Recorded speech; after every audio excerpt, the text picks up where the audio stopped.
This is the reason why narcissists can still have the desire to get married. Hey there, welcome back to our channel. Have you ever wondered why some narcissists stay in long-term relationships or marriages? Even though they're known for getting bored easily and seeking novelty. It's a fascinating topic, and today we're diving deep into it. If you're intrigued by the complexities of narcissistic behavior, you're in the right place. In this episode, we'll uncover the reasons behind why narcissists may choose to remain in a committed relationship for 10 years or more. But before we get started, don't forget to subscribe to our channel if you haven't already. Your support helps spread awareness about narcissistic abuse, and we truly appreciate it. So, grab your favorite drink, get comfortable, and let's explore this intriguing topic together. Let's dive in. The simple answer to why a narcissist can stay married for a long time is because they're getting something from you that they can't get elsewhere. It varies depending on the type of narcissist you're dealing with and what they're lacking. For some, it's like turning their partner into a substitute parent. They expect you to fulfill their every wish and demand without question, acting as their new mommy or daddy. But they don't give back in return, failing to understand the need for mutual support. Others stay in long-term relationships for financial gain or inheritance. They might stay to destroy their partner from the inside out, draining them until there's nothing left, then taking everything and leaving. It's like that wasp that lays its egg inside another insect, feeding off it until it's just an empty shell.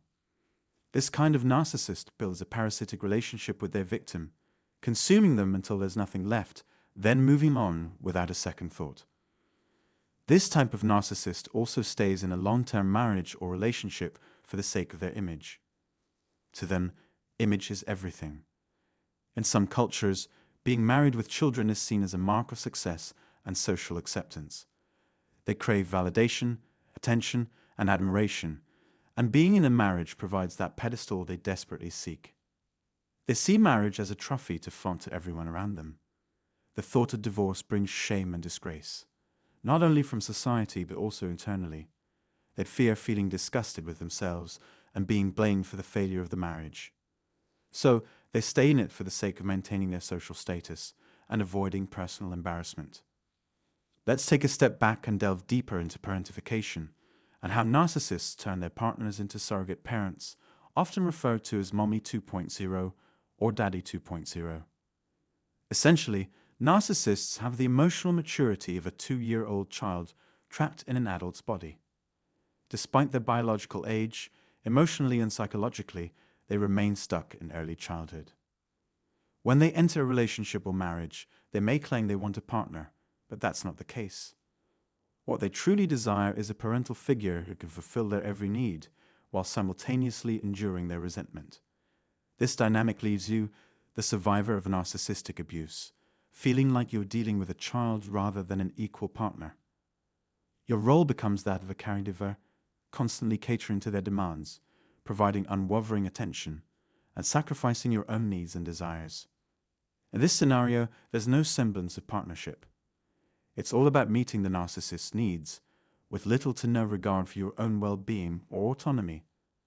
You're essentially parenting them, rather than enjoying a mutually supportive and fulfilling relationship. It gets even messier when you find yourself slipping into this parental role, especially if you've got your own baggage from past traumas. Maybe you grew up with a narcissistic parent who demanded you to constantly cater to their needs, making you feel like your worth depended on how well you could please them. So you learn to be a caregiver from a young age. Now, don't get me wrong, there's nothing inherently bad about looking out for others. But when it becomes an all-consuming obsession and starts eating away at your own mental health and stability, that's when it turns into a trauma response. And here's the kicker. The narcissist you're married to has sniffed out those old wounds and knows exactly how to use them against you. They exploit your desire to please, your tendency to put others' needs before your own, just like you did with your parents. This creates a toxic cycle where you're constantly trying to win their approval, even at the expense of your own well-being. And breaking free from this cycle becomes incredibly tough, often leaving you stuck in a relationship that's draining you of years of your life. Let me be crystal clear.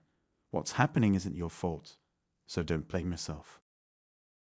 I just want to untangle the messy web of these relationships and shed some light on why the narcissist starts acting like your parent and expects you to do the same for them. But when you can't meet those impossible expectations, they lash out at you. It's like they're taking out all the anger and frustration they couldn't direct at their own abusive parent on you. Sounds twisted, right? But that's what psychologists call transference. So, what's your role in all of this? You're the constant supplier of their emotional needs. You bend over backward to make them happy, but guess what? They're never satisfied. Yet, they stick around because they know you'll always be there to take care of them. That's what they're getting out of this toxic dynamic. In this another scenario, it's like a twisted version of the wasp and its victim. The narcissist sees you have resources, like money or a successful business, but they can't just snatch it all away in one go. Instead, they play the long game. It's pretty grim, but think of it like this. They're laying eggs in your situation. These eggs represent children you have together, tying you even tighter to them. Leaving isn't so simple now. Then comes the guilt tripping. They're all in, making you believe everything's fine, only to pull back and say, if you want to keep this relationship and see your kids, you have to do whatever I say.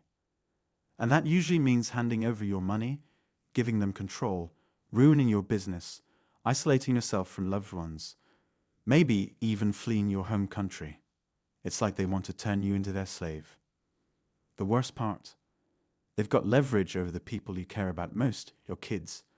They'll use that bond to manipulate and control you, making you do things you'd never dream of. This type of narcissist sticks around in a relationship for the long haul, slowly gaining control over your life until you're left with no choice but to surrender. It's a gradual process, years in the making, and by the end, you feel trapped and helpless. Let me share some personal examples to help you understand why some narcissists stay in marriages purely for the image they project. Both of my parents are narcissists, and it's like living in a constant storm. My dad is what you call a malignant narcissist, while my mom is more of a covert, vulnerable type. They can't stand each other, believe me, but they refuse to divorce. Why? Well, they're each other's supply, plain and simple. But the real kicker, it's all about their image. They want to be seen as this perfect, happy family, even though behind closed doors, it's anything but. They're terrified of what people might think if they split up, so they plaster on fake smiles and pretend everything's fine.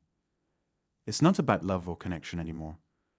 Even when there's no intimacy left, when the kids are all grown up and gone, they still cling to this facade. They'll say, look, I'm still here, so I must love you. But really, it's just about control and preserving their precious image. So, to sum it up, narcissists don't stay in long-term relationships or marriages out of commitment or guilt. They're known for cheating even when committed, always returning to their primary source of supply to fulfill their needs. Whether it's having someone to take care of chores or children, their focus is on themselves. That wraps up today's episode. I hope you found it insightful. If you did, let me know what resonated with you the most in the comments below.